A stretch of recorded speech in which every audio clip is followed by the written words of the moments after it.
are you doing today? Hola a todos, ¿cómo están el día de hoy? Yo soy la maestra Mariana de Spoken Learning. I am teacher Mariana from Spoken Learning.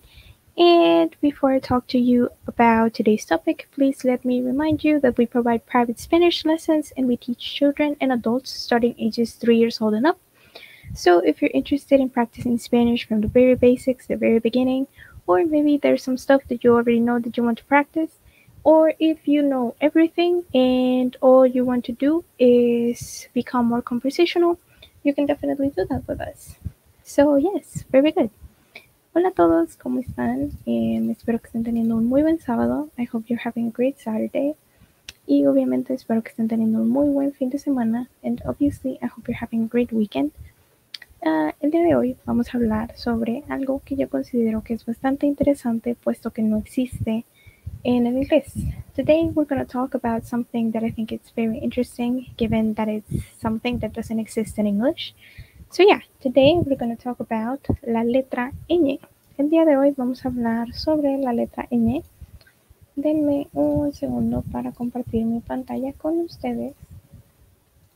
Muy bien, hoy vamos a hablar sobre la letra ñ. Today we're going to talk about the letter ñ, which again doesn't exist in English, and to be quite honest, it doesn't exist in a lot of languages. So yeah, I think this is going to be interesting, right? Very good. La letra ñ aparece por primera vez en el español en los tiempos de la Edad Media. En sus inicios era utilizada como abreviación en las palabras que fueran escritas con doble N. The letter ñ appears for the first time in Spanish during the times of the Middle Age.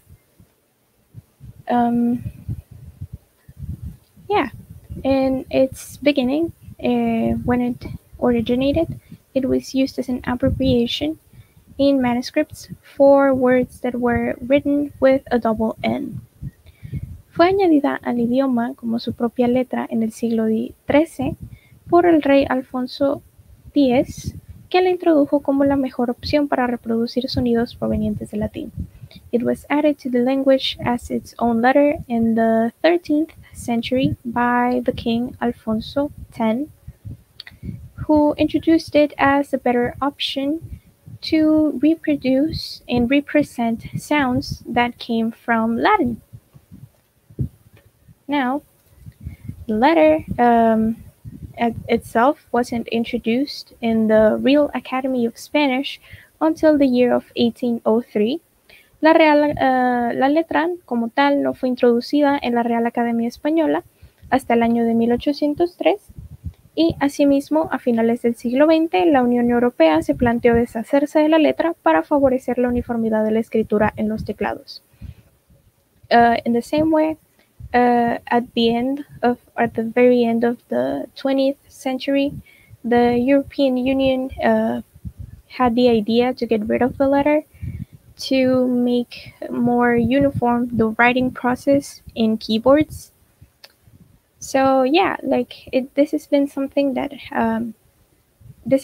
has been discussed in the past, the possibility of getting rid of that letter, especially because it is not used in so many languages, and also because, for example, if you universal, keyboards, universal systems don't recognize the letter in most cases, so it becomes a problem for people who have it in their name, which are not that common and are not that many people. And in cases like that where the letter appears but it's not in the keyboard, it becomes a problem to people. So the European Union decided that it could be a good idea to get rid of the letter, but it hasn't been decided yet, and honestly I don't think it's something that's going to happen in the near future. And finalmente, otros idiomas que la incluyen en su abecedario son el gallego, catalán y orasca, y también está presente en distintas lenguas indígenas de Latinoamérica como el mixteco y mapuche. Other languages that included in their ABCs are gallego, catalán, and orasca, and it is also present in different indigenous and native languages from Latin America, such as mixteco and mapuche. So yes, as you can see, this is not something that is exclusive to the Spanish language, but of course, it is most representative of our language.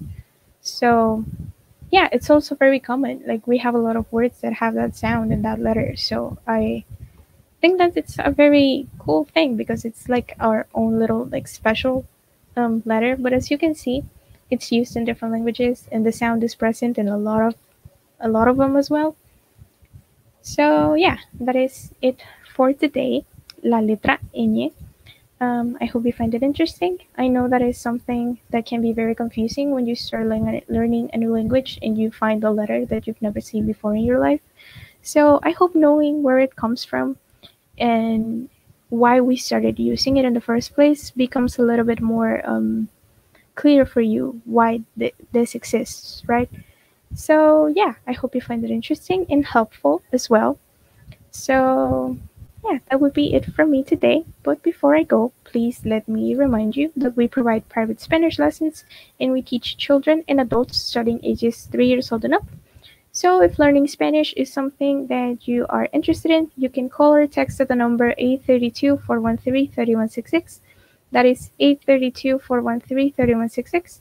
And that way you can schedule a private lesson with us.